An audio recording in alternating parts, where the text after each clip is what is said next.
am Dr. Amadeo Kapetti from Italy. I work in infectious diseases ward, and I am a father of 4. And I also have 2 foster children now in my house.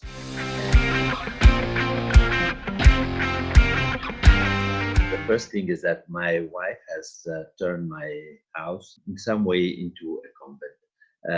My children and her, they gather every day at 8 in the morning, after lunch, at evening, at 5 or 6 in the evening, to pray together. And so all the day is driven by this prayer.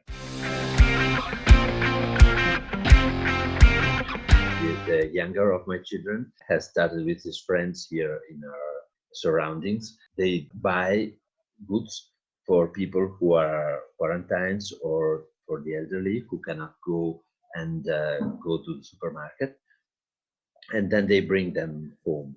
And this started since the beginning and it's going on. And this has also involved his brothers. I'm telling you this because it's something that does not involve doctors alone.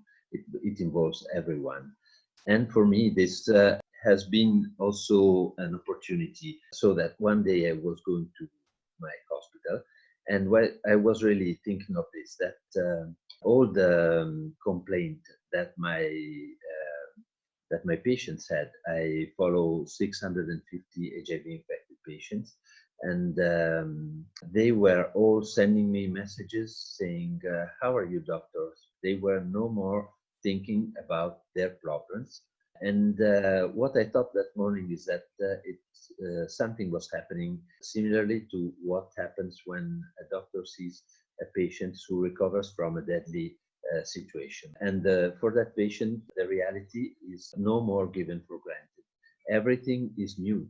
What this new chance, this new grace come from? Where can I find it again?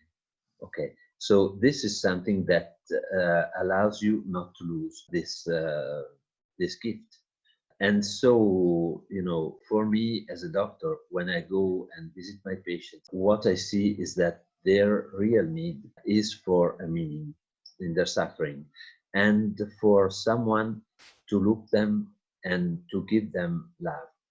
And you can be a friend even with a mask, because there's something that you feel that goes beyond all these limitations. It's also something that changes the way you work at home.